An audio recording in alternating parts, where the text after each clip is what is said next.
Welcome. We're so pleased that you could join us. This is our 5th webinar, Creative Writing for Dyslexics. I'm Cathryn Kelshall. We are actually going to start the webinar at 4:05 because we have so many people interested in this. It's going to take us at least 5 minutes to admit everyone. So while I have your attention, I would like to tell you a little bit about our group. The Dyslexia Association was started in 1990, so 31 years ago. And right from the beginning, we took a decision to train teachers in specific methods for teaching dyslexics.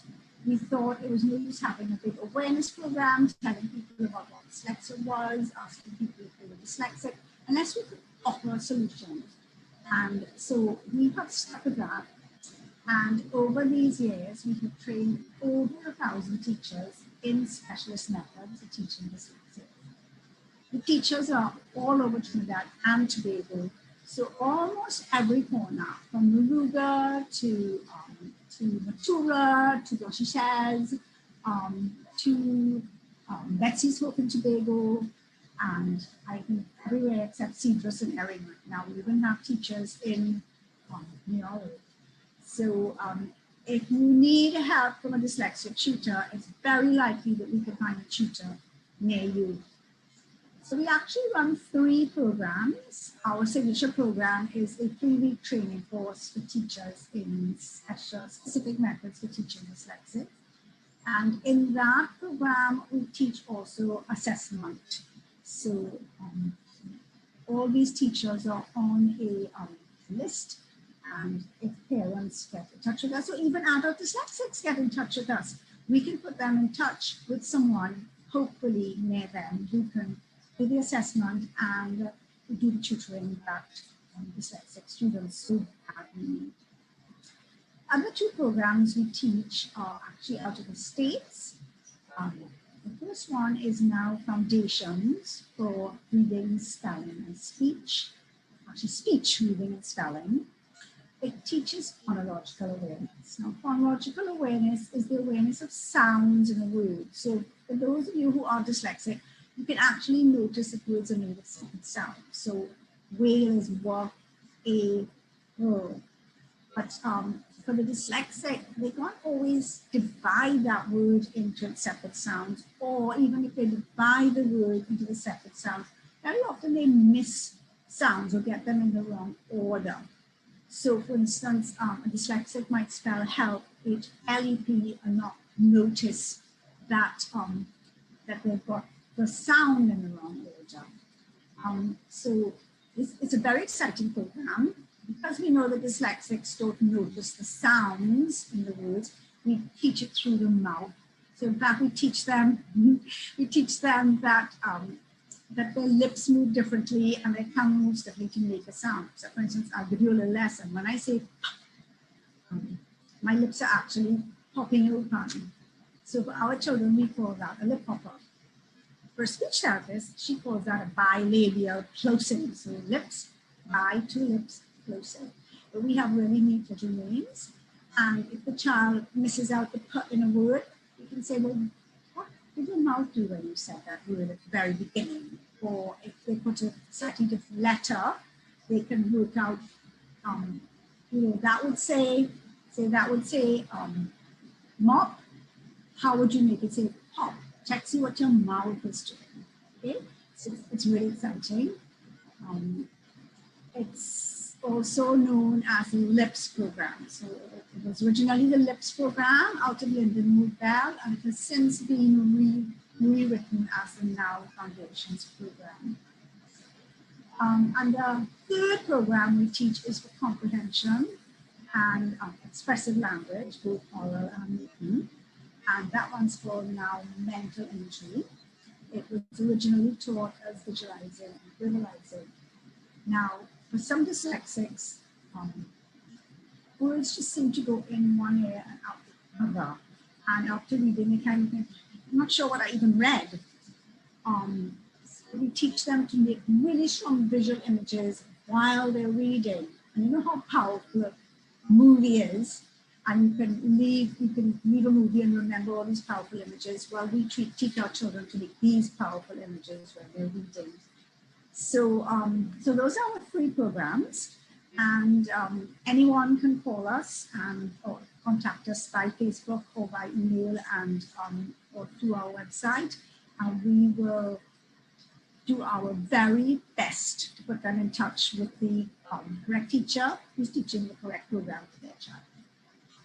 Okay, so I see it's actually 4:05, so we're going to start the webinar properly now. I'm going to repeat that I am Cathryn Kelshall. I'm the chairman of the Dyslexia Association, and we have been operating in Trinidad for 31 years now. This webinar has been brought to you by the Victor and Sally Mute Foundation. The Victor and Sally Mute Foundation have supported our work for the last 2 years. They're wonderful to work with, and in fact, all of the webinars that we have put on so far have been supported by them. So we thank them absolutely, and we are completely grateful for their support. Before we start the webinar, there are a few house notes. We're going to take questions at the end of the presentation. So you'll notice at the bottom of your screen, there's a chat button and there's also a Q&A button. So we're asking you to pose your questions using the Q&A button. There's 2 reasons for this. One, if you pose your questions in the chat, I promise you it will get lost in the chatter. And the second reason is if you pose your questions in the Q&A, at the end of the webinar, we get a list of all your questions. So if there are any questions that we haven't managed to answer, we can get back to you with that. So that's important, Q&A. If there are going to be a lot of questions, I'm going to try to amalgamate them. So very often there are several questions about the same subject. So I'll put them together as one question. So you might not actually hear your exact words, but we're going to try to get around to everything. If we don't get around to your question, you can get through to us by email and we will get back to you and answer your question. So at the end of the webinar, there's a very short survey. It's just a minute or 2. They're just 4 questions. And we're asking you to take the time to fill in the survey because it will help us plan future webinars so that we can meet your needs. So let me introduce everyone to you. First of all, I want to introduce you to Emma Teixeira. Emma is, she's been a teacher forever, she says. Hi, Emma. Hi. She's been teaching, even tutoring her classmates and the younger ones in school.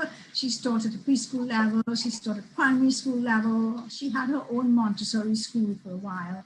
And then she took our training course, changed gears, and she's now a full-time dyslexia tutor. Emma also lectures for us on our teacher's training course. And most importantly, she's our IT girl, our IT girl. So she's the one we go to whenever we have problems with IT. And she's in the background making sure that everything is smooth. Emma, thank you so much. No problem. Hi, everybody. I hope that you really get a lot out of this webinar today. Stacey has prepared a really fantastic webinar for you. So I know that you really need to have your pen and paper ready because she has a lot of information for you. See you at the end. Bye.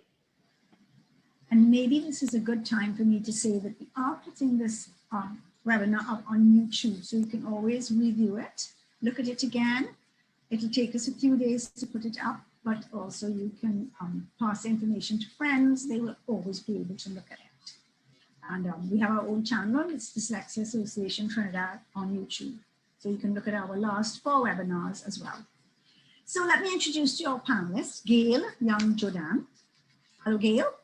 Hi. So Gayle has been teaching for over 30 years. She's taught from 2.5-year-olds to 14-year-olds.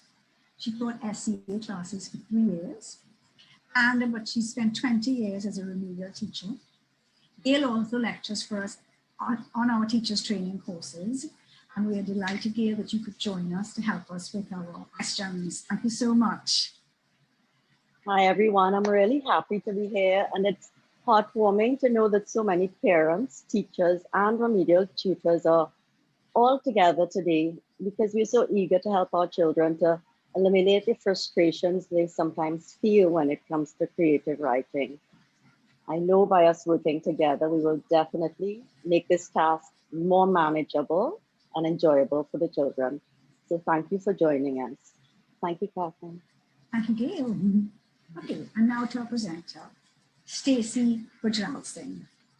Stacey has been a teacher for over 29 years. She is the senior teacher at the Longdonville Presbyterian Primary School, where she takes the SEA class. So part of her SEA responsibilities is creative writing. So you can imagine she has a lot of experience in that. She's been tutoring dyslexics also for the last 11 years, having taken our training programs. She has her BSc in psychology, a certificate in the teaching of reading.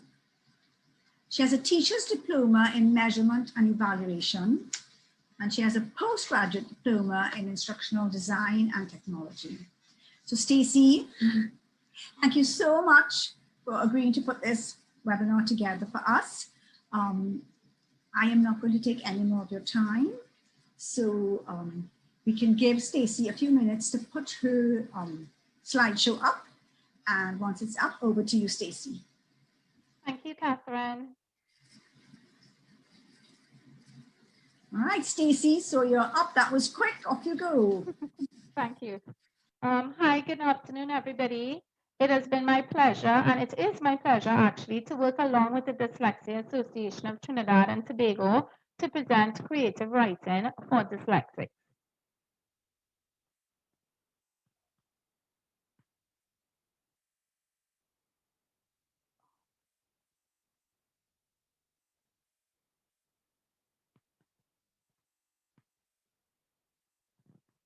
Dyslexic children are creative, outside-the-box thinkers. They have to be, because they don't see or solve problems the same way other children do. In school, unfortunately, they're sometimes written off as lazy, unmotivated, rude, or even stupid. They aren't. Making Percy dyslexic was my way of honoring the potential of all the children I've known who have these conditions. It's not a bad thing to be different. Sometimes it's the mark of being very, very talented. This was written by author Rick Riordan. Rick Riordan wrote this about one of his most beloved characters, Percy Jackson. And it goes to speak about how he believes dyslexics are really talented. And I want us to keep that always in the front, back, and middle of our minds. His books are used in many of our secondary schools as a literature textbook. Another author, Tom McLaughlin, who is a Disney graphic artist, writer, and photographer, wrote this: I did not belong in this world of words. And if you see how he perceived himself as a child, you've seen him there with all the letters all over the place. You could probably make out a couple of words, but that is how he felt about words when he was in school. School was a place of insurmountable challenges for him. He did not believe that he could write or that he could read. He drew this picture depicting himself. Words were not easily perceived, as with many of our dyslexic writers in school.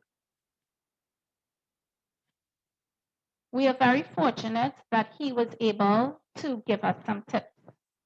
1, never be afraid to think visually. 2, feel the wind in your hair. 3, don't be afraid of a blank piece of paper. And 4, writing is about you. His first tip that he has, when he said, never be afraid to think visually, that means that this is their strong point. As a dyslexic writer, you see things in so many different ways. You see things visually. He's talking about feeling the wind in your hair. These children need to be allowed the opportunity to explore. And as they're exploring, we need to allow them freedom of expression. Don't be scared of a blank piece of paper. A blank piece of paper can sometimes be quite abstract. Don't let that intimidate you. A blank piece of paper can be a piece of origami, it can be a drawing, it can be a painting, or it can be a piece of creative writing. So we want them to feel comfortable that they can always present something on a blank piece of paper without being judged for it. Writing is all about you. Features of a dyslexic writer. Dyslexic writers account for 15 to 20% of the population. It affects their ability to sequence.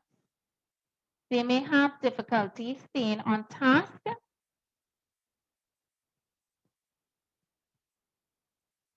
They're easily distracted.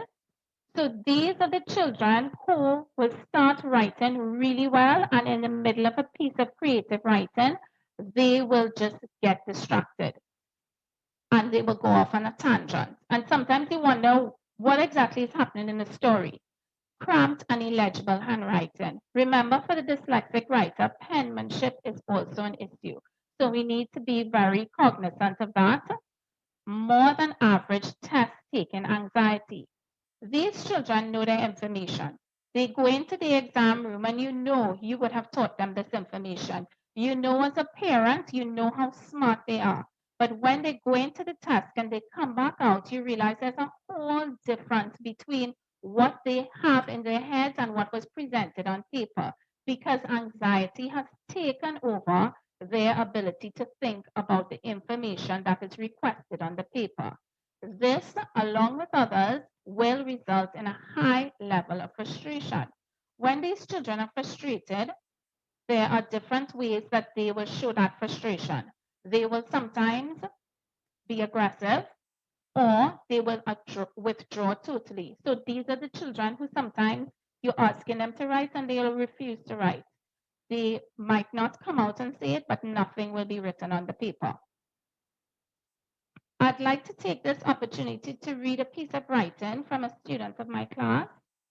One hot, sunny Carnival Tuesday, I was walking on the dusty streets.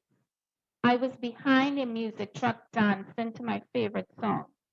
Suddenly, my eyes were looking at the real Blue Devil. It was so strange. I could not believe my eyes at all.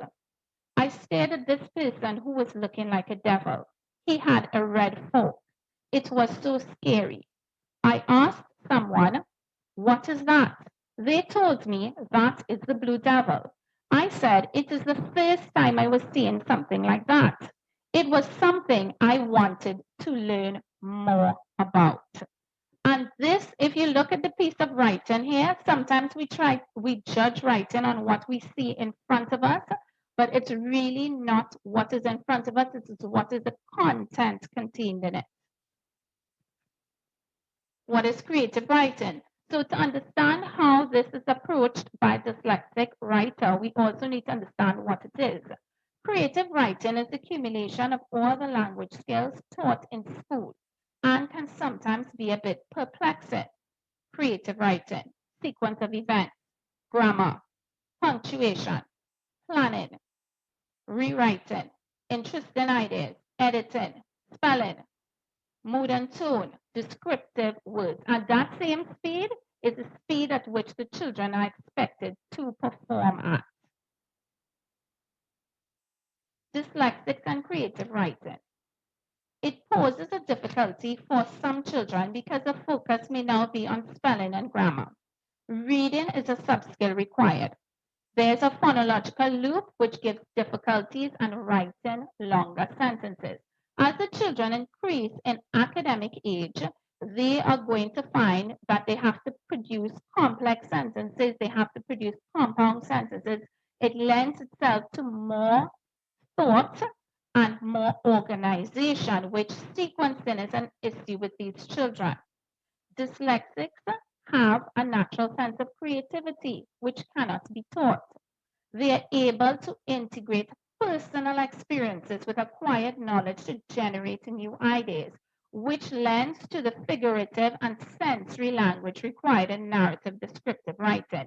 So naturally, these children have this writing. They're out of the box thinkers. When you're talking about climax, conflict resolution, these children have this naturally. So how do dyslexics perceive creative writing? First, they can be reluctant writers, as we discussed before, most of the time because they do not know how to write. If you take a look at the pictures below, you will see one child who's non-dyslexic. He has his ideas very structured. And then there's another child who is dyslexic and he has the same ideas, but his ideas are jumbled. He's not sure how to bring it across. He wants to bring his ideas to you, but he's not sure exactly how to do it. The difficulty arises in spelling, sequencing, grammar, punctuation, penmanship. They're trying to juggle so many things at the same time. They're sometimes willing to try, but confused as to how, and that is why we need to do strategies with them. Immersion in language acquisition is vital for the dyslexic students, for all students for that matter, not only the dyslexic students. First, there's the listening. So as the children are born, we talk to them all the time. We sing to them, we say nursery rhymes. That's a receptive skill, but they are acquiring vocabulary as we speak. Then they get into speaking, where they are talking to us. That is an expressive and productive skill because they are producing something for us to listen to, and we need to listen to them. We need to engage them, and engage is my favorite word for this presentation. We need to make sure that they understand that when they are speaking, they are teaching us and we are learning from them because they are also telling us about what they're interested in. They're telling us about what their interests are, what they want to speak about, and they do this so naturally. 2, 3-year-olds are talking constantly.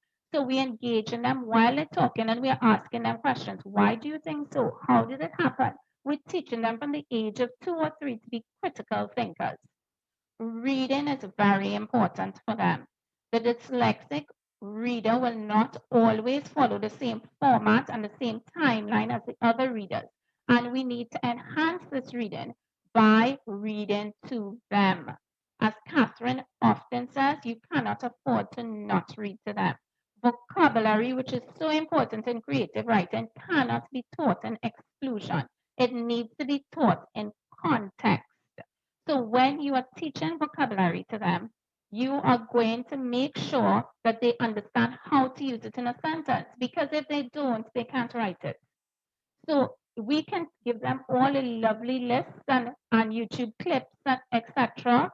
And if they don't know how to speak about it, they will not use it because it has not reached into their consciousness. And you cannot write what you do not know about.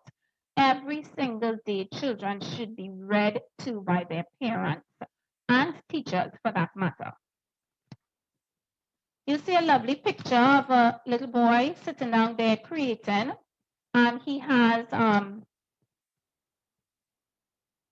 his ship, he has his house, he has his giraffe, and I think you need to understand that what he's doing there cannot be accomplished in one session. It's going to be accomplished in more than one session. We need to motivate them. We need to encourage them to write and to read and to speak, because all of those things are connected, as I said before. Encourage them and support them and teach them. This whole presentation is about giving you all methods as to how you can teach a dyslexic writer. But we have to understand that there is a difference between teaching and assessing. And if you go to motivate them by assessing them, it's going to be very difficult. So we're not dealing with any marks. We are dealing with discussing with them, engaging them. Relaxed setting. Please remember that creative writing is emotive, which means that it is attached to emotion. If children are not relaxed, If they don't feel comfortable enough to create, which is a productive process, they are not going to create for you. It might not necessarily be what you think, sitting up straight in a chair. It might be the fact that they need to slouch. They need to sit like this boy on his computer. Research has shown that boys actually cognitively produce more and think more when they're slouching, when they're sitting down on a leg, when they're sitting lopsided. That is how they think. So sometimes give them that freedom to be able to explore that. And of course, you're monitoring as you're going along. If you realize that it's slouching is for slouching's sake, well, then you adapt. Oral composition. We spoke about a little bit of this earlier. This involves several steps. You have sentence structure. You have vocabulary. And you have sequence. Oral composition will precede written language. So that means we have to get them to compose stories before. And they do this naturally. When they come home from school or they come home from a friend or cousin or grandma, they say, Mommy, Mommy, you know what I did? Daddy, you know what I did? And they are talking to you about it. And you need to listen and you need to engage them. And sometimes you realize they said, I was going to the beach. And you stop them at the end and you say, is there any other way you could say I was? And let them correct themselves. Feel free to introduce vocabulary that is a bit more advanced for them. So instead of saying, I got a present, okay, can we say this word received? It means the same thing as got. You're not asking them to spell that word. You're not asking them to read that word. You're asking them to speak about that word. And what kind of present did you receive? I received a big present, or I received a small present. That's very important. Sequence. While they are going through their story, their oral composition, you can ask them questions. So Miss gave you hand sanitizer after you came out of the class, or did she give it to you before you came out of the class? Let them think, let them reflect, and see exactly what it is they meant to say, and give them a chance to correct themselves. When I was in training college 29 years ago, I learned about the language experience approach. It is still highly effective. It is a method that uses the students' own words and vocabulary to help them read and write. The picture can be drawn by them or it can be presented to them. It is more effective, I have found in my experience, if you allow them to draw and use their vicarious experiences to produce it. There is a link between art and writing. And when children draw, they put more details in it than when it is an abstract thought in their head. Pictures act as a stimulus to encourage writing. In addition to the pictures, you also want to give them choices. So for example, in this piece of writing that I'm going to show you, it was written by a second-year pupil. She had to write on a birthday party and she wasn't sure as to how to start it off. So the first thing I asked you to do, I gave her 10 or 15 minutes. I said, can you draw a picture about the birthday party? And you need to limit them, otherwise they will go on. And then I said, how did you find out about this birthday party? So you're questioning them. And she said, well, my mommy told me. I said, when did your mommy tell you? And you are giving them choices. If they're telling you things out of sequence, which will happen at the beginning, you just gently say, do you think your mommy told you after the party or before the party? And let them think about it. Remember, you're trying to engage their thought processes as much as possible. Anime is quite topical right now. It is pictures, it is comic strips, it is shows. You can use that as a stimulus for them as well too. Many children, if presented with this picture, they will be able to create a story about it. And that's what you want them to do. You want them to be able to create. Another version of anime, which would be the more old-fashioned version, is the comic strip. So this template is actually available on the internet and they can use this, and as you can see, it will help with their sequencing skills. So you have 1, 2, 3, 4, 5, 6, and we inserted pictures to get the sequence. You will notice in the comic strip, they don't have to write a long set of information. They write in a sentence in some places, bad places a phrase, but you're getting your point across. They're able to use their strength, which is drawing, as well as they're able to create their own colors. They're able to give you a story in a space of a shorter time because this is what they are. It's easier for them to create. Poetry. Sometimes poetry is our forgotten child in primary school, but it's highly effective at being able to be a stimulus for creative writing because in a poem, the poet is using words in a very specific way, whereas in a piece of fiction, they have a longer sentence and a longer paragraph to be able to extend those ideas. But in the poem, especially a short poem like this, they have to use the information as quickly as possible to get their message across. Cobbler's poem. Some of them might not be familiar with the word cobbler. You introduce it to them. What does cobbler mean? An old age pensioner shuffling down the street. His shoe worn through, flapping, and full of holes. Through the rain and the cold he strolls. Rarely have I seen a man with such a troubled soul.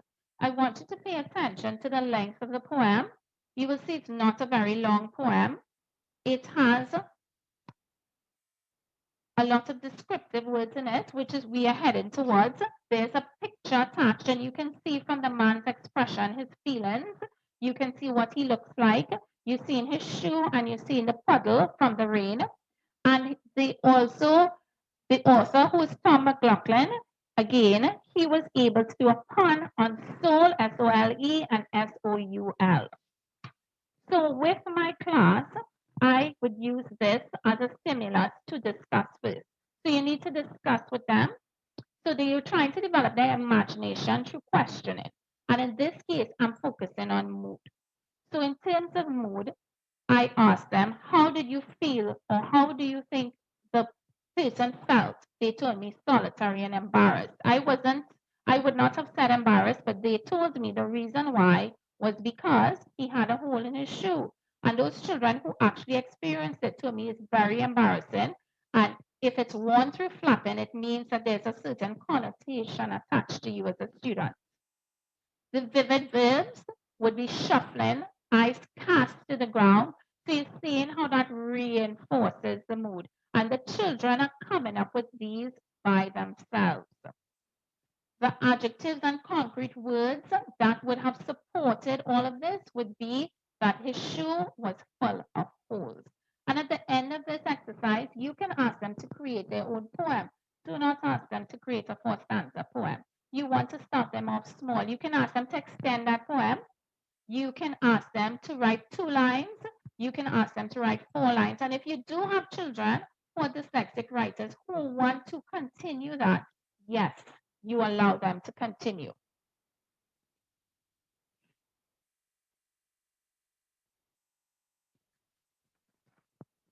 Mind maps. This is another useful tool. Mind maps store and structure a lot of information. It allows the student to see things at a quick glance. It also aids in comprehension of a topic or word, so if they don't understand a word, they can go and use a mind map strategy to research, so it's not limited to what's in their mind, even though it says mind map. You can use different, it can be used as a research tool as well. It fosters creativity, memory, and recall. The child will perceive this as more interesting than if you give them a list or if you give them a paragraph. But again, please remember, you have to teach the mind map before the children can use it. So this is an example of a mind map that a child in my class did. And it was about thinking in pictures. She did the story of Papa Bois. And the first thing she came up with was that he was huge. Then she said he had telepathic powers. Stalking, he was stalking hunters. He had the furry legs of an animal, and he was a justice of the forest. and then he had supernatural strength. So she was able to do this after research and after thinking. And then she created this paragraph based on it. So this is character description she used a mind map for. While we were lying on the ground, I gazed up and witnessed an unbelievable sight. A creature with two furry brown deer legs topped by a muscled body. Pitch black eyes gleamed at us. Gasping for breath, I raised a muddy hand and whispered, "What are you?"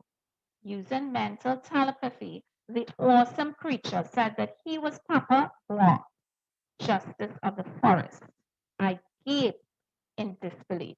So you can see where she got the ideas from. The semantic map is right next to it, and she was able to use this to be able to construct her paragraph.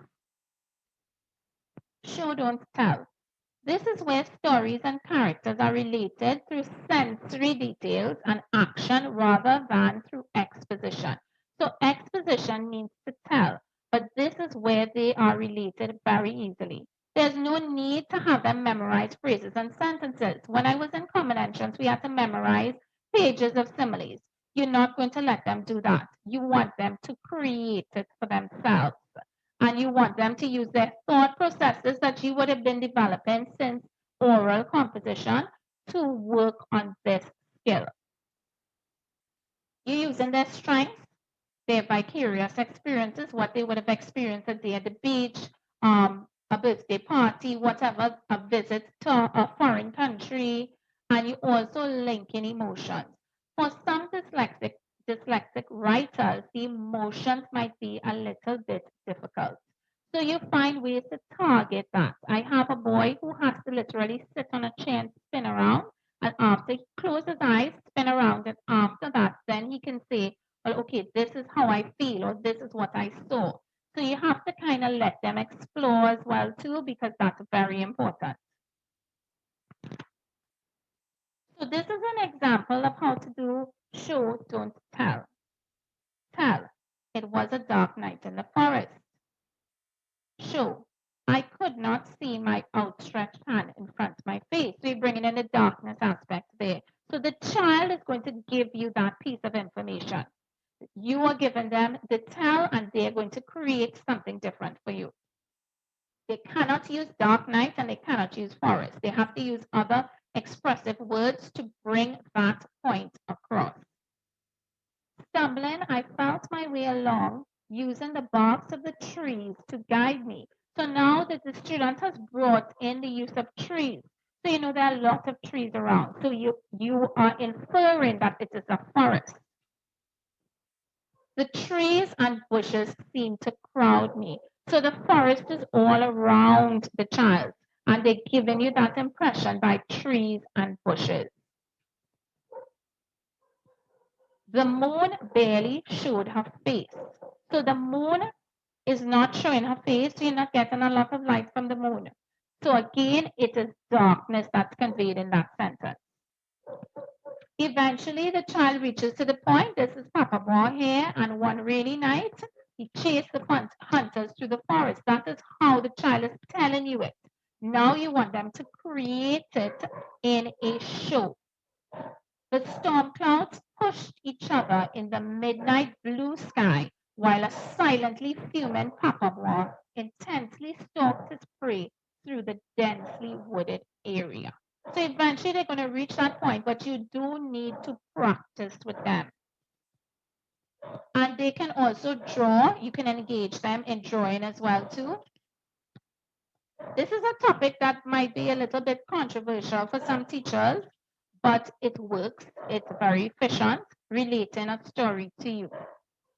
Children can use two methods here. So the first method is where they are doing it by themselves. They're using a tape, voice recorder, speech to text, or keyboard. And they are going to be able to narrate the story on one of these devices.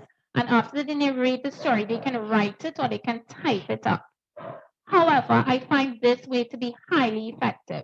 Writing or recording a piece by you is acceptable as it allows the child to concentrate on content creativity and sequencing.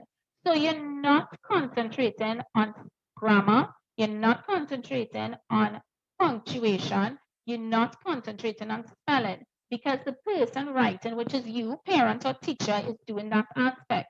So the child is able to just concentrate on let me write a story. Write as dictated. So whatever the child tells you, you're going to write that. And allow the child to edit, not you. So the child is going to go back over this and correct the punctuation, correct the grammar, correct the content, and then reread the piece to you so that they are formalizing that this is their work. This is a sample paragraph from a student that I had, and she came to me when she's in standard 5 and she wasn't writing a lot of work, and she was frustrated and her mother was frustrated. So what we did is we started to use that method, and this is one of her 6 paragraphs that she wrote.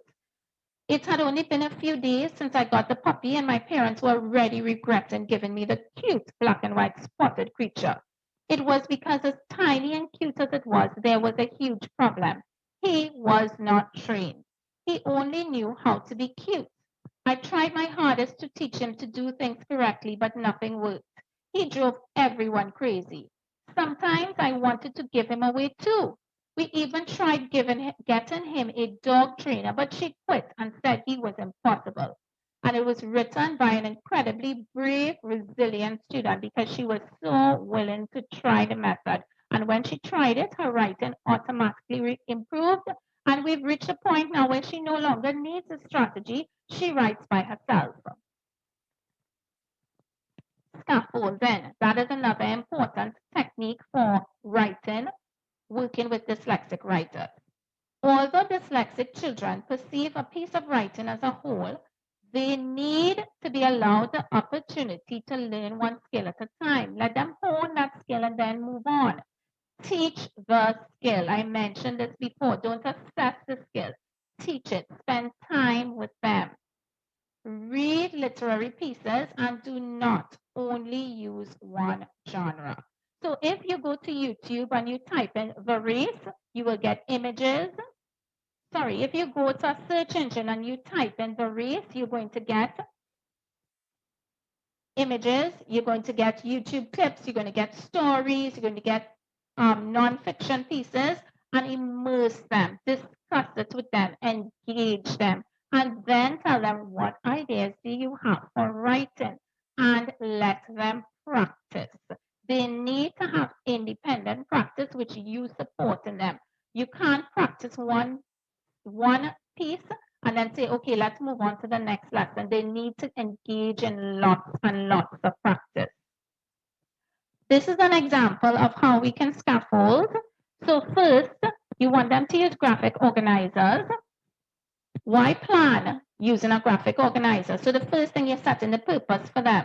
You let them understand the purpose of the graphic organizer. Then examine the prompt. Go to your prompt and see what will actually lend itself to me using a graphic organizer. Why do I need to use it? Look at this prompt. How can I use it? Then using a particular graphic organizer. So you present them with different types, and the internet has a lot that you can research, and let them choose which one and use it under your supervision. So you all are discussing, you're engaging in the process. It's not a complete approach. You are going to be working along with them. This is the example, one of the examples of a graphic organizer. Story in 6 sentences, another highly effective piece. It can be used anywhere from first year or second year up to standard 5 up to secondary school. Who, characters, where, setting, something begins to happen, the exciting bit, it begins to sort itself out, tie up loose ends. And you have a completed piece here about Sam and Jack. Sam had a dog called Jack. They lived by a river. They went for a walk across the bridge. The bridge broke and Sam fell in. Jack ran for help. The villagers came and pulled Sam out just in time. So you're starting off with phrases and bringing it into clauses and sentences for the writers who need a little bit more support. And their drawings can start off with simple drawings, stick drawings. It doesn't have to be as detailed as this, but you also allowing them to get used to the structure, because the structure is the structure that will remain up until secondary school. Then they cut their sentences and they stick it on a copybook page. We amalgamated all into one page here, but you can use one sentence per page. Sam had a dog called Jack. Jack had soft brown fur and loved to play catch with Sam. They were always together since Sam had no brothers or sisters. Then they lived by a river. The name of the river was Rough River. Sam and Jack loved to look at Rough River. However, Sam's mother always warned him about playing games by the river. It could be quite dangerous sometimes. So you're working in terms of giving them some purpose. The bridge had been built since Sam's mother was a little girl. Sam and Jack wanted to visit the park on the other side of the river. That park had slides and swings to play on. Halfway through the walk, Sam leaned over the railing and looked down. So they introduced in the next point, the bridge broke and Sam fell in. Jack began to bark loudly. Sam tried to swim, but he was unable to. His head kept going under the water. Jack tried to go to the river, but the broken pieces of the bridge stopped him. Jack ran for help. He sped off to the village. Quickly, he went to the nearest house and started to bark loudly again. Some of the villagers came out of the house. Jack turned and ran with the 3 villagers following him. So you see in the action has reached a point and it's coming down. The villagers came and pulled Sam out just in time. Sam was wet and cold, so he's tying up all his ideas here.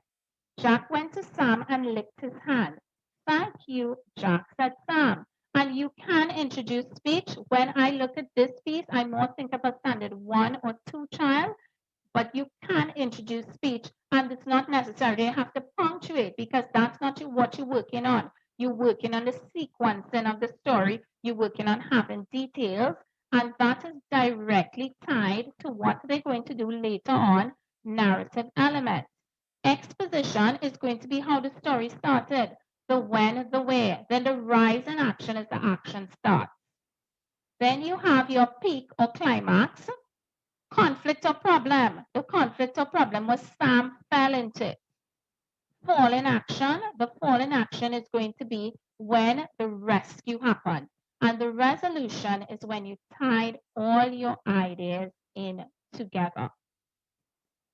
And that's a narrative element that can be taught for a piece of creative writing, or it can be taught for a novel. This is the combination of the narrative and descriptive elements. You have exposition, rise and action, conflict and problem, fall in action and resolution that we did previously. Then you have character, where you are going into name, description and actions. And we did that previously in the mind map. And the children are using this to plan their story. Setting, time, place, and they can also include weather. Weather can lend itself to expressing emotions. For example, a cloudy sky would be the person is upset. A bright sun would mean that it's a lovely day, I'm happy.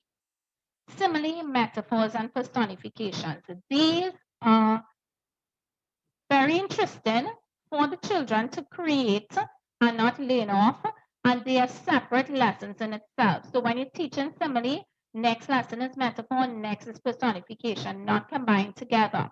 An example of a simile that I create with the children, so I create mine and then I allow them to create theirs, and I would tell them as sweet as a Julie mango, and then ask them what is sweet to you, and they're able to come up with their own ideas. Then I do the same thing with the metaphor, and I say my mother was an angry dragon trying to swallow me or breathe fire on me, and they love that because they experience that. And then personification, the wind slapped me in my face. Again, this is real to them, and we need to keep it simple so that they understand that writing is very simple. It's about what you're doing every day. Sensory details, using your 5 senses. What did you see? What did you hear? Literally let them close their eyes and imagine. And then you have your descriptive words, your vivid verbs. that we discussed earlier in the organizer concerning mood. You have your adjectives and you have your adverbs.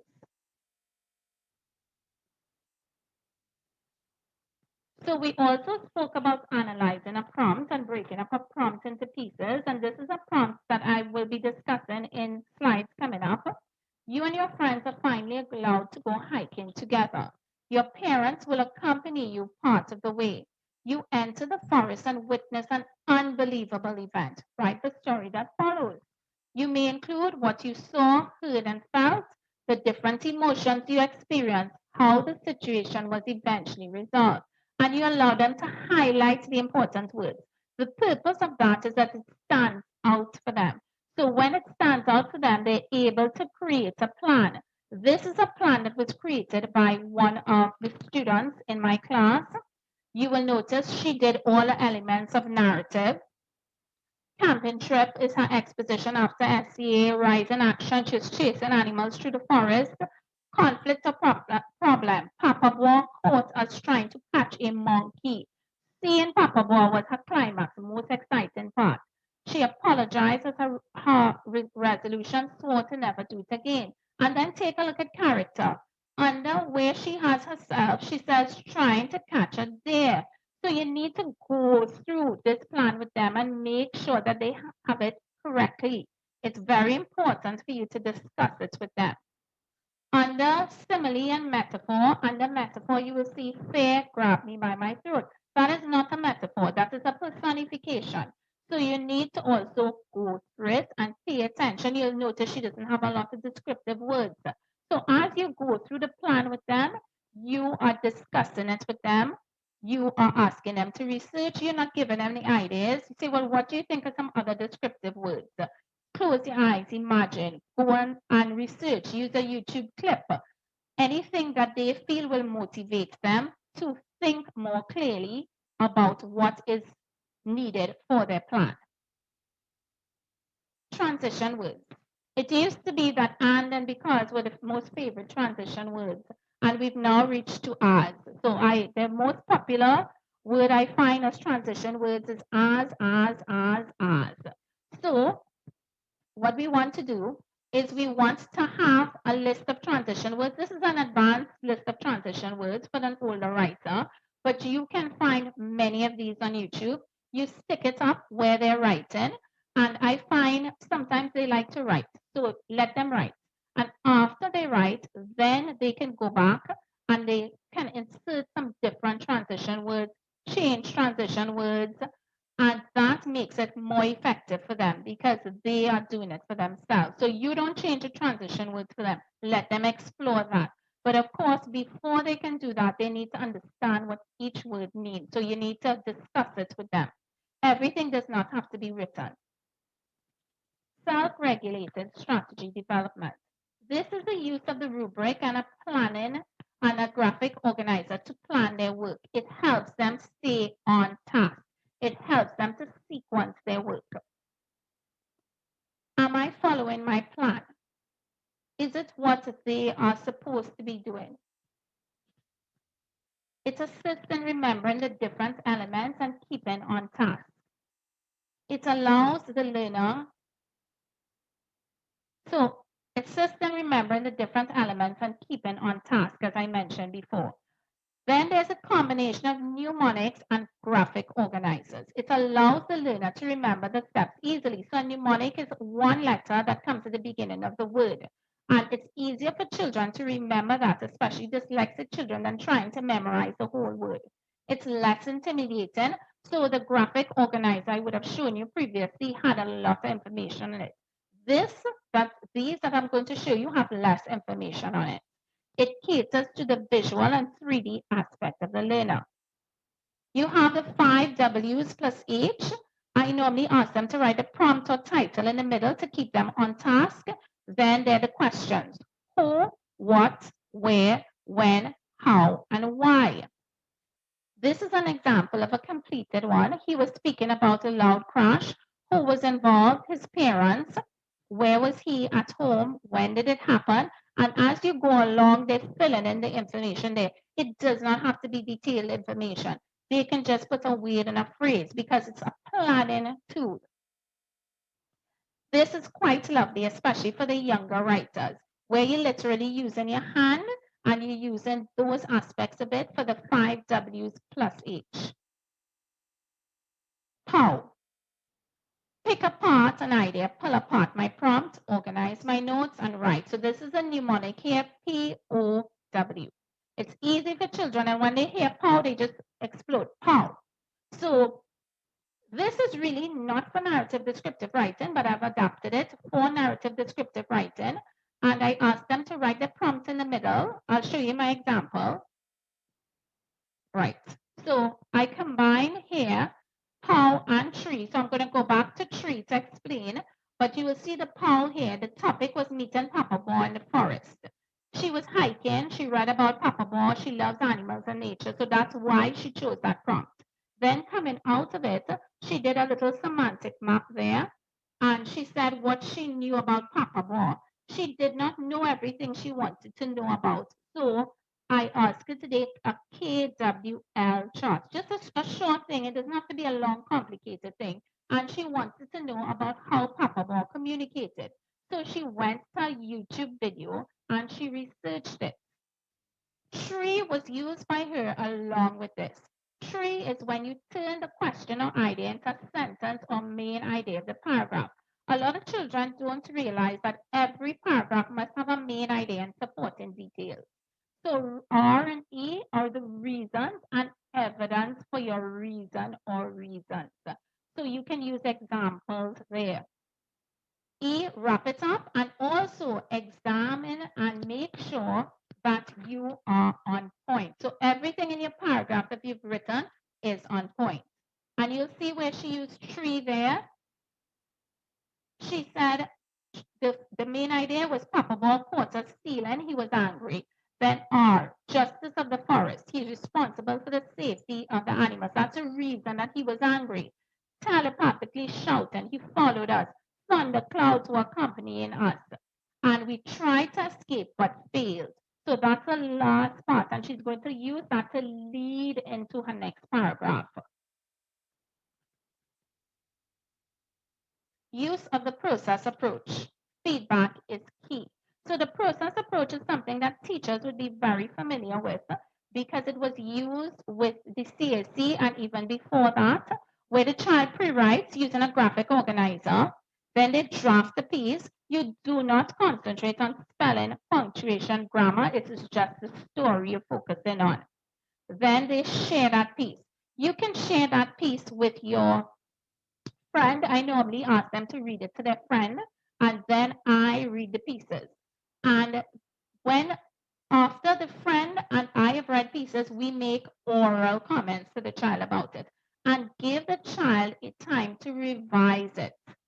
After they revise it, they share it with me again, and then they edit it. After they edited the completed piece, they publish it, write it over nice. Sometimes you can even give them paper to write it and to put up in class. Feedback is key. You have to give feedback at every stage and not just good or great or you need to improve. You need to be specific. Establish that mistakes are necessary to learn. So this process accounts for mistakes.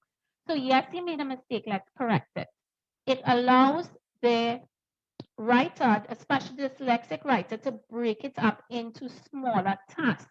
So they're focusing on the content at one time. They don't need to worry about the grammar and punctuation. Writing one paragraph at a time is fine. Remember what Tim McLaughlin said. Success is crucial.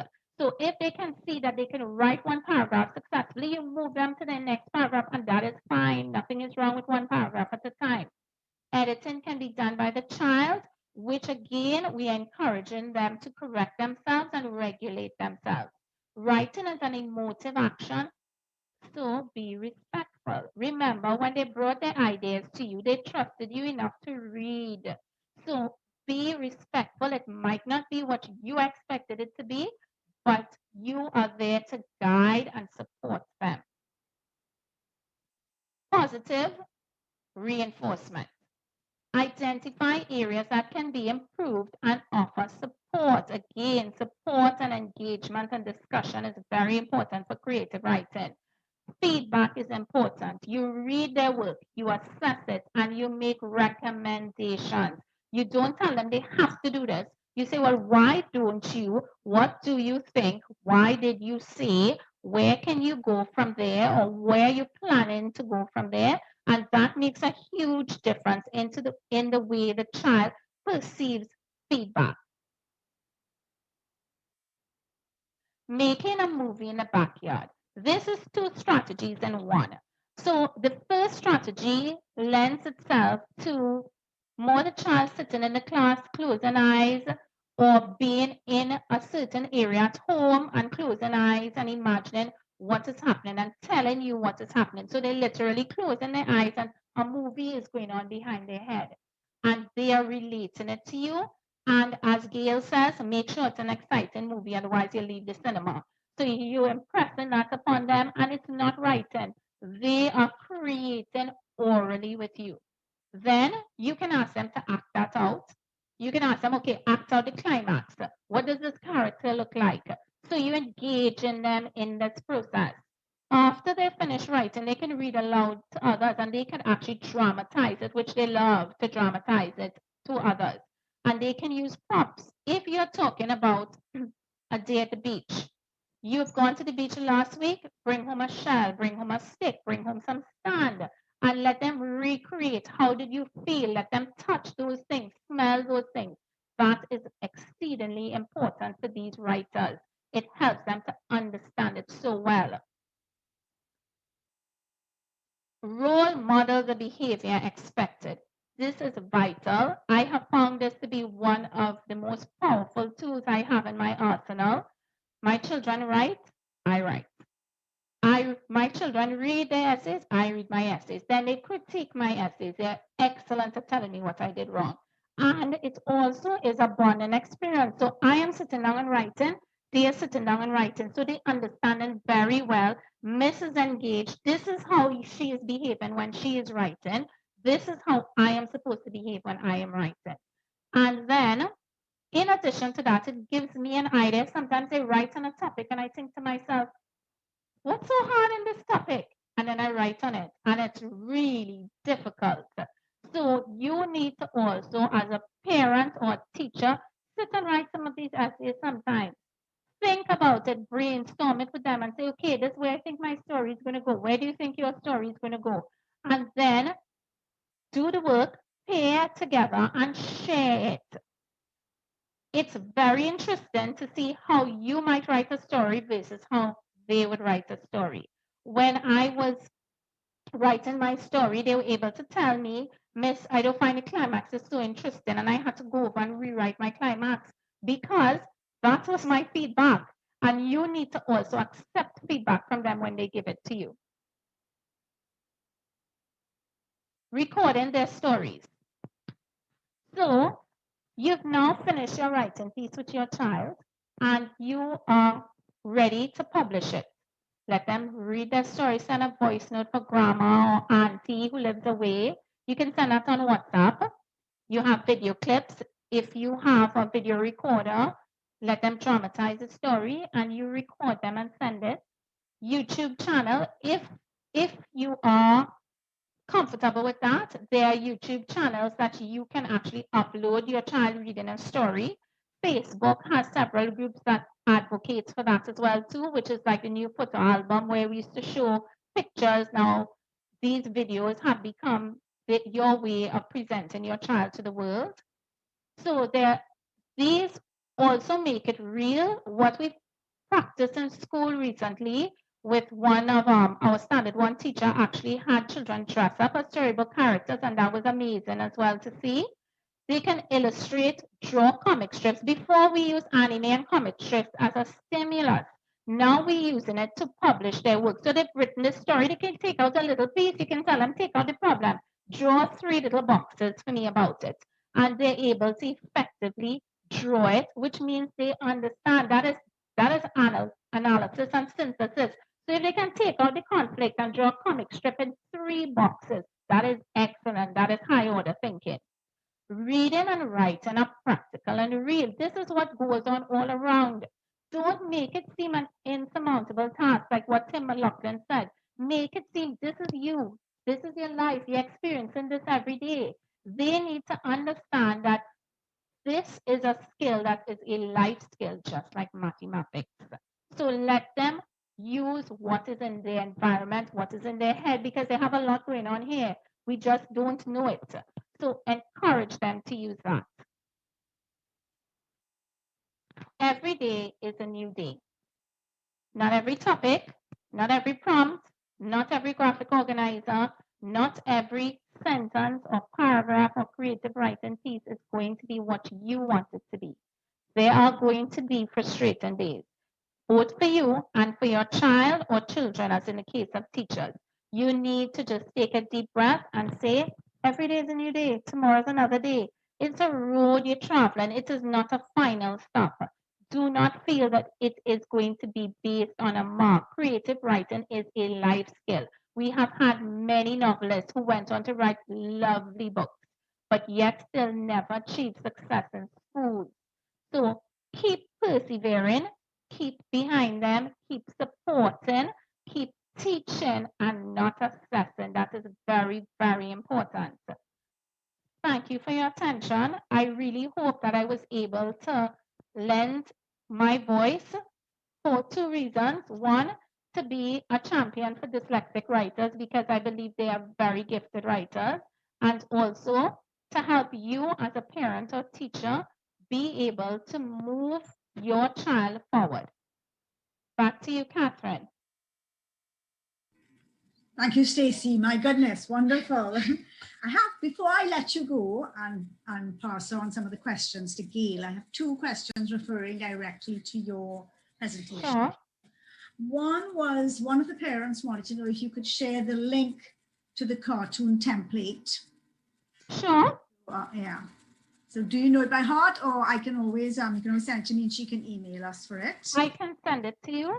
Okay. So when we can email, okay. So if you could email us Sure. and share, I'm talking to the parent now, if you can email us and we can, or to the teacher, and then we can share the link to you.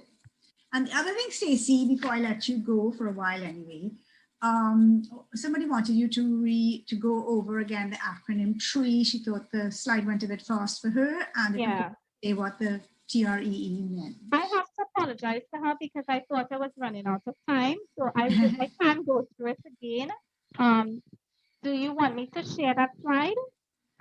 Just tell us what the TREE means, and then yeah. So just to give a little background information for the parents, so the tree is really where you are using it to let the child construct a paragraph.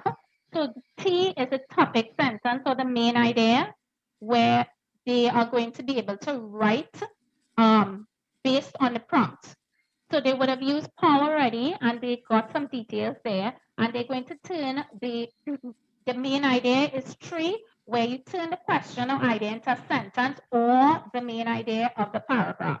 And then the first E and R, so R and E would be the reason and evidence. So in classrooms, it is going to be that we teach supporting details. So R and E would be supporting details. The reason, so in my example, it was that Papa Boy was angry. And why was he angry? The fact was that I was chasing animals and the evidence was given there. So I was busy chasing this animal and Papa Boy found me and he was angry. And then I also gave evidence as to how he looked. Well, I'm saying I, but it's actually a child who wrote it. So it's not me. The child said that. And then the last E is to wrap it up and examine and make sure the whole paragraph is on point. Is that clear, Tom? Well, hopefully it sounded very to me. I was trying to answer a question. Sorry. Okay. No. I'm typing answers while you're talking sometimes. So it's sort of double thing. Okay, those were the two really ones for you, but I'm going to come back to you because there's another question that I think your degree in psychology might help.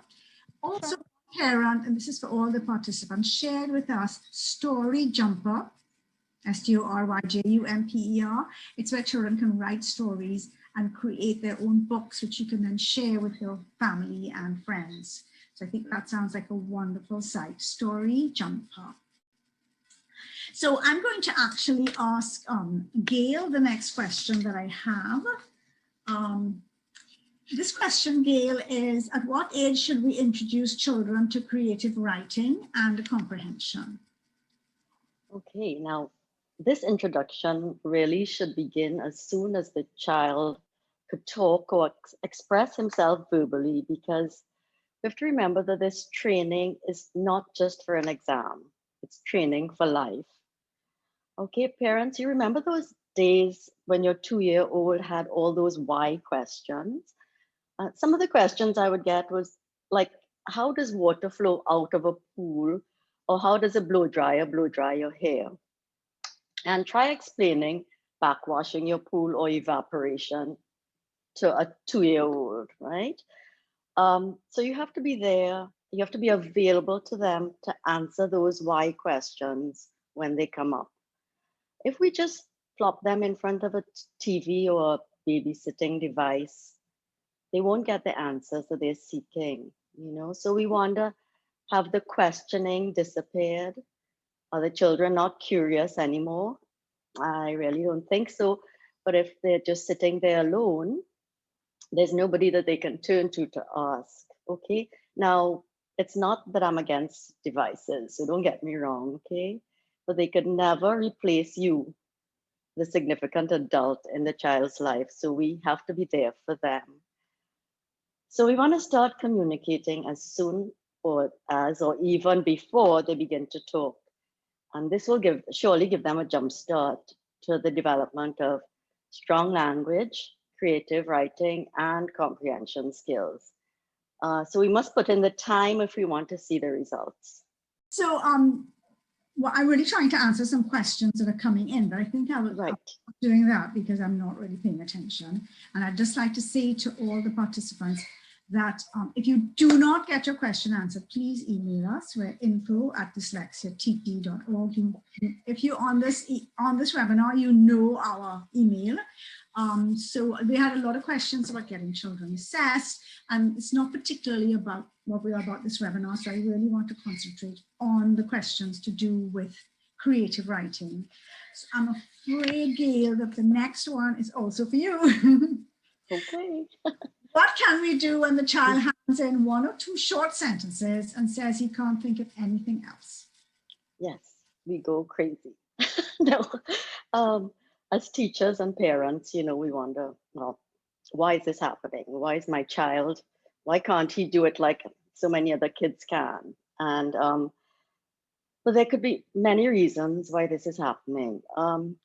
Maybe he has not fully understood the teacher's instructions, because remember, he needs to know the sequence of what he needs to do to complete this assignment successfully.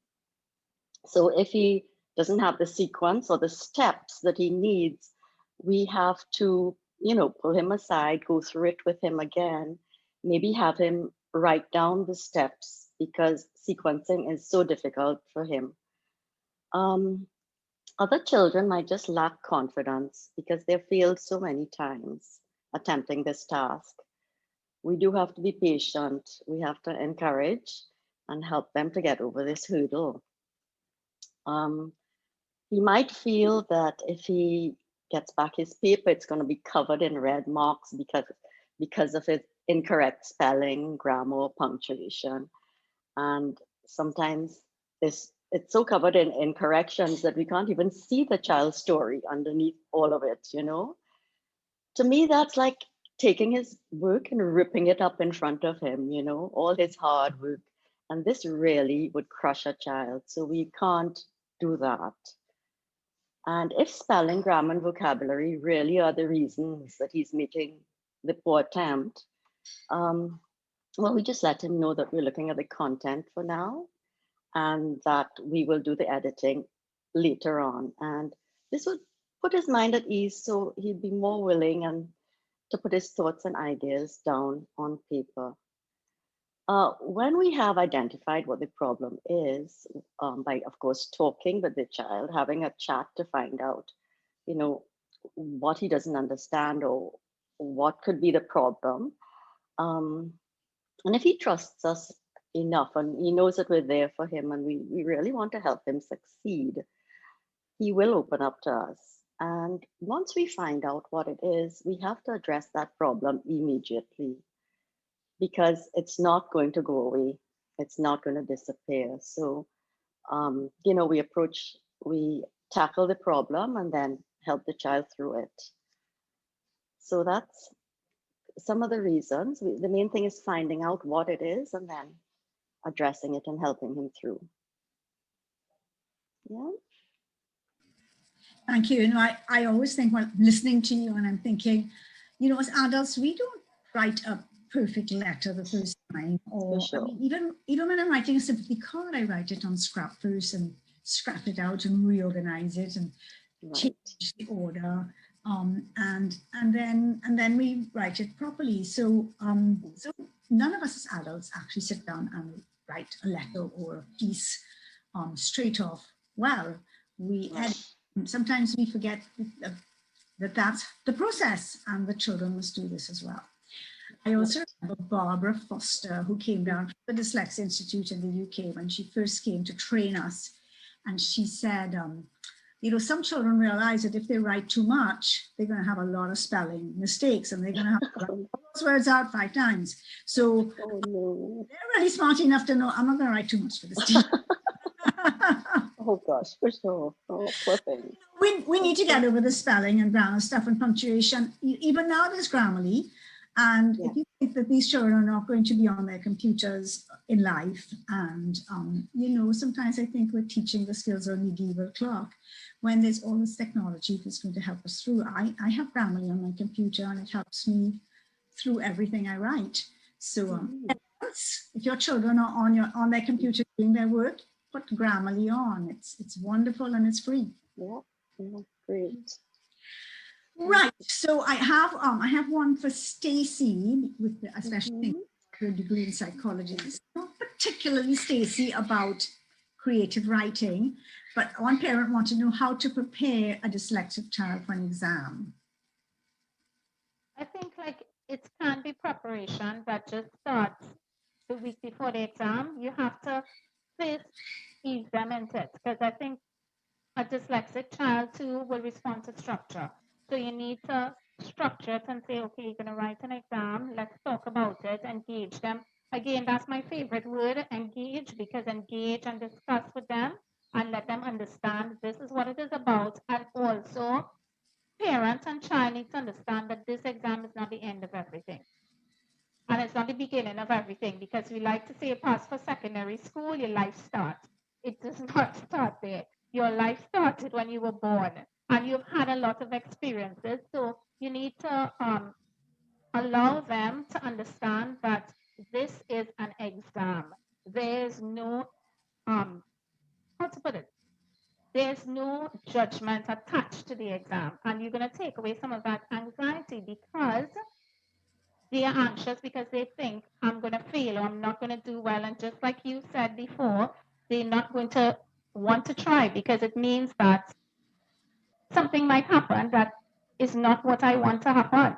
So get them to relax, as well as I found there's this technique I use with my son who is not dyslexic, but he's ADHD. Actually, a guidance officer taught it to me. It's called visualization, where they just sit back for about 2 minutes, imagine their happy place, breathe with them, let them breathe and relax, and let that feeling try and overcome the anxiety that they have. So I think that's important, and also prepare them for what is to come in a very relaxed manner. I hope that helps. So it does, Stacey. I absolutely agree with you. And I think parents have to understand that their stresses show. And, you know, there's two things that I always say. There's always next year. There is. For some children, the first time they sit an exam might be just a preparation. Please don't put them up for failure. If you know that they're not ready, don't set them up to fail. And there is life after school. And I have so many friends who didn't really do that well in school who've been so successful. So just trying to get priorities in order and trying to keep real about the exam. Right, so I now have another one for Gayle. Gayle, when we were preparing for this isn't one of the parents' questions, and it's a little, but it's kind of coming up in the questions. You had tips for sequencing, and we know that sequencing is really core to the dyslexia difficulty. Not only sequencing stories, sequencing the letters, sequencing syllables. You know, dyslexics very often mispronounce words, like they'll say hospital instead of hospital instead of hospital, or paschetti instead of spaghetti. So that's sequencing that gives them trouble. So yes, tips for sequencing. Yes. So Stacey covered a lot of things, you know, where sequencing is concerned. What I find works with little ones even before they could read or write is like sequencing of picture cards. So you would have 4 picture cards. The first one might have a child stepping up onto a diving board. And the second one, he walks to the end of the diving board towards the water. The third one, he dives into the water. And then the final picture showing him swimming up to the surface. So the child has to put these 4 pictures in order. If he has swimming up to the surface before he even went onto the diving board, of course, we have to ask the questions, like Stacey said. So how did he get to dive into the water? Did he have to go onto the diving board first? And then, so we get the child thinking, and this is even before they can even write or read a word. You know, as he gets older, he can write one simple sentence under each paragraph, under each picture, I'm sorry. And then this would increase to a few sentences and then a paragraph. And Stacey showed us how to do this in her presentation, how to get from one simple sentence to a paragraph. Okay, webs are great as well. Numbering the topics is great. But for students with more severe sequencing problems, what I have them do is, I have small, well, mine are colored, but you can use small white index cards. And they can write 1 point or 1 idea on each card. They can then move the cards around, physically move them around. So they're sequencing without having to erase and put it here, and I don't want the sentence here. And so it's a lot easier when they just have one idea and no, I think I want my idea over here instead of at the beginning. And so it is a lot easier when it comes to sequencing of their story.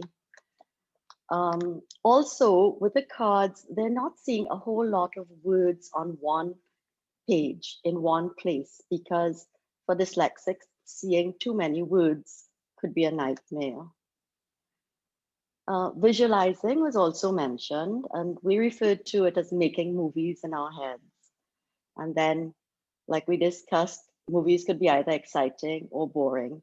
But our main thing, whether we're making a movie or making a story, we have to captivate our audience because we want them to stay and listen. We don't want them to walk out on us, okay? We remind them too that our written stories must be as exciting and interesting as the ones we could tell, because they could tell beautiful stories. So we have to remind them that if they can say it, they can write it. So those are just a little pulling together of all the sequencing that we had done. Yeah.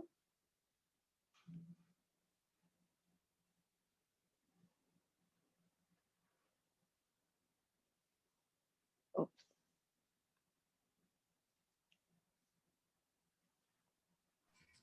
Sorry, start again. Thank you. Talking about your story having to be exciting. It's one of the reasons I love using that story in 6 sentences with my students, because you tell who the characters are, you tell the setting, and right away something begins to happen. And that's one of the things that dyslexic children do. Sometimes they get so lost in sort of, okay, they're preparing to go to pick stories, getting lost or something, and they're preparing to go for a picnic, and they get really bogged down into the preparation and going to the picnic, and they don't get lost and time is up, so something has to be happening right away. That 6-sentence story is actually, I know Stacey said it, but I want to reiterate it. It is how all good novels are written. You have your characters, your setting, something begins to happen, the exciting part is your climax, it begins to sort itself out, it's your resolution, and then you tie up loose ends. And just so from standard 1, children can be writing really exciting 6-sentence stories, and then create paragraphs from those 6 sentences. So it's a wonderful, wonderful rubric. All right, let me see what other questions I had. A lot of questions about getting children assessed. I think that people who want to ask questions that are not directly about creative writing can email us. We are info@dyslexiatt.org. Assessments, definitely assessment if you've seen the child with school refusal, sort of tummy aches. Those tummy aches are real. A really reluctance to go to school, then you really need to sort of get in there and do assessments. And the Dyslexia Association also offers teacher-based screening. So it's not a full psychoeducational assessment, but it's a good place to start because we can plan how we want to teach the children from that assessment. The other question that's come in quite a few times is whether, Stacey, whether you will do presentations to schools or whether we as an association will do presentations to schools. So I've asked people to email us if you want someone to do a presentation, and certainly we can put presentations together for schools. Stacey, I don't know if you want to add to that. Yes, once it's okay with the association, and I have to say that I so enjoyed working as usual because I was so privileged to be able to do the basic and advanced course with you all, as well as in now, which is now foundation courses, and that actually taught me a lot. But I also want to say to the parents and the audiences, you can also go up on the internet and you have a lot of strategies that you can try and adapt it. So you can explore. Remember that that's an option too, but whatever, wherever I can help, yes. I think the other one is for you. So stay on. Can these strategies be used in an online setting? This particular teacher says a lot of the students are on phone because they don't have other devices. So maybe you can share with her or with the teachers on the webinar. Well, as Cathryn said earlier, I'm also a standard 5 teacher, and the majority of my children operate from a phone. But what you can do is you can get them, there are 2 choices. You can actually get the graphic planner to them, and then you do it as a lesson with them, or you can get them to create a graphic planner. So you can show them yours, and they create it, which is an activity in itself. But it's very important that you remember you have to teach them and go through how to use a graphic planner. If they're online, what I have found effective, especially if they have phones, is after they do their graphic planner, they will send me a picture and I'll send back a little voice note, which they love about it. And I will say, okay, you're on the right track. Or I will say, no, you need to maybe check this part of it and send me back a picture. And they enjoy doing that because it's almost a kind of grown-up activity. Great. And I mean, I want to say that Stacey is teaching online. That's what she's teaching her SEA class online. So you have to realize that it can be done. Also been fascinated over this last year how creative teachers are with their online teaching. It's been a big learning curve for everybody. And for me, sharing with especially the younger teachers what they do has helped me so much. And so teachers, share with each other as much as you can so that we can all learn. Somebody asked whether all of this can work with adults. Stacey. I think it can work with adults because you're looking at producing a piece of writing, which, I mean, we have taken the children's age into consideration and where they are in terms of reading, but I think it can work with adults because when I was doing my research, one of the things that I came across was a major component was the sequencing. So if it is that they're having problems in sequencing, that's the purpose of the graphic planners and the graphic organizers, that you help them to sequence their work.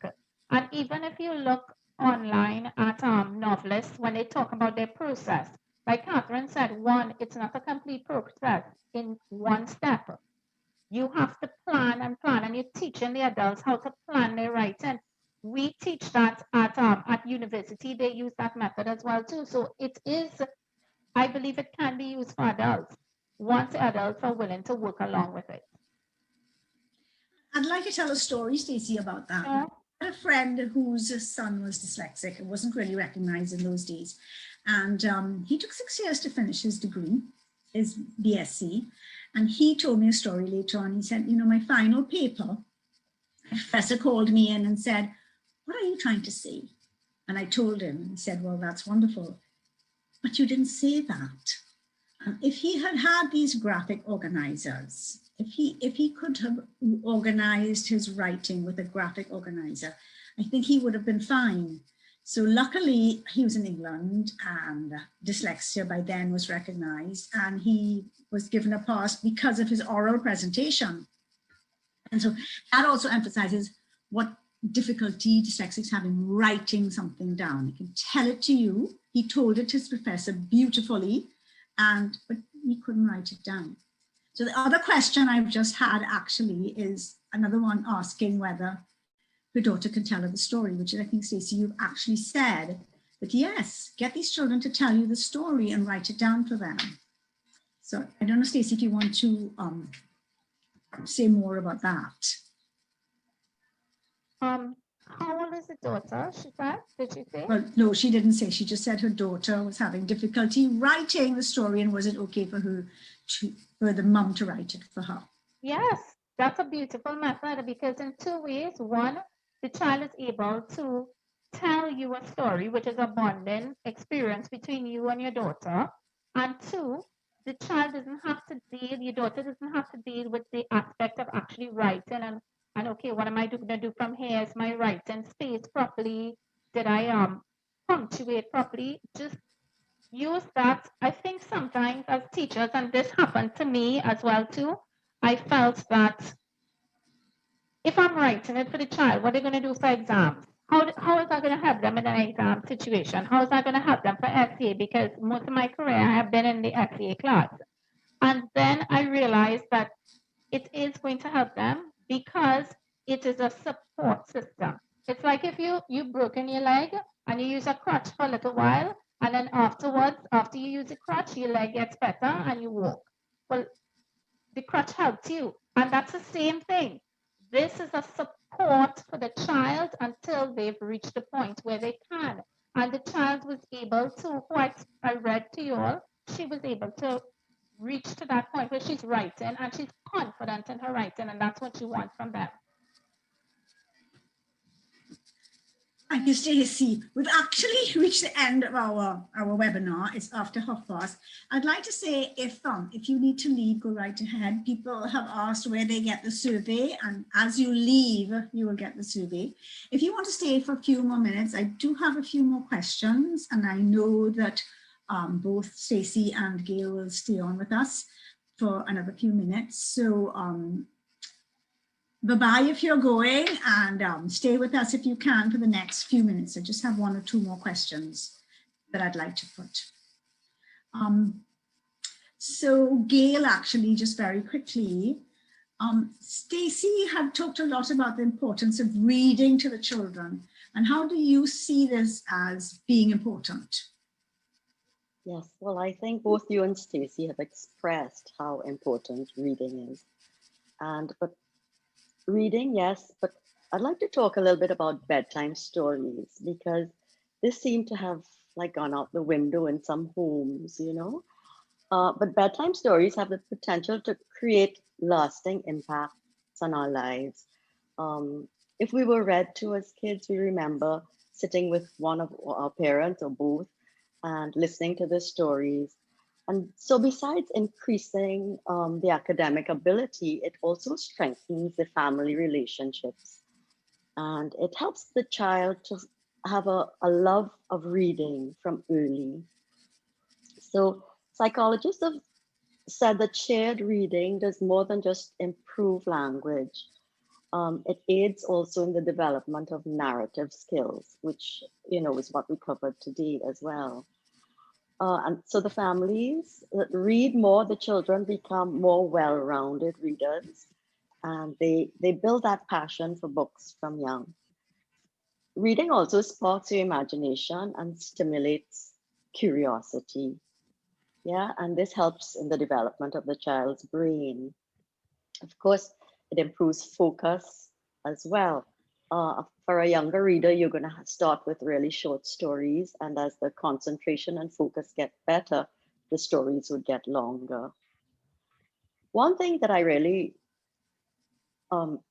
stress here is that they learn the difference between reality and make-believe, because I'm sure you've all come across children who they're not sure what is real and what is not, you know, like the little boy I had that he put on his Superman cape and he jumped off the top of his double bunk because he thought he could fly. He saw Superman flying, so why couldn't he, you know?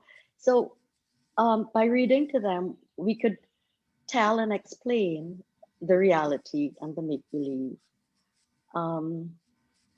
Also, if they hear stories that about new things or frightening things, we could address it right away.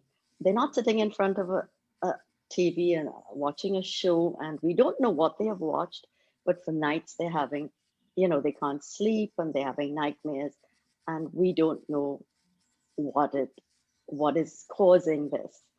By reading the stories, they might tell you, well, I'm scared. I didn't like that part or whatever. And you could address it right away, because sometimes they have really strong emotions when they hear things. And, you know, for it to get not to where we have to take them for help, we can make sure that they can talk to us about it right away. And reading stories also opens up a whole new and exciting world and exposes them to so much, which would help with their creative writing, you know, when they have to do it. So I hope that answers. I think so, because I know that I can usually tell from the child's work that they are getting stories at home. You can tell of the language. Okay, we're going to actually have to stop. We've really gone over time. Please remember that you can always send your questions to us. Somebody asked whether everybody will be notified about additional webinars. You're all now part of our database. So that, yes, the next time we have a webinar, you will get an email, and also we'll be on Facebook with that, and our website, and also Instagram. So thank you all for joining us. I'm sorry if we didn't get around to your question, but please know that you can always reach out to us by email, and have a lovely weekend. Big thank you to Stacey, big thank you to Gayle, and also to Emma in the background, sorting us all out. So if you could all put your videos on and actually say bye, that would be nice. So bye-bye, everyone. Bye, everyone. Please do not forget the Survey. Survey. Thank you very much. Bye-bye. Bye. Thank you.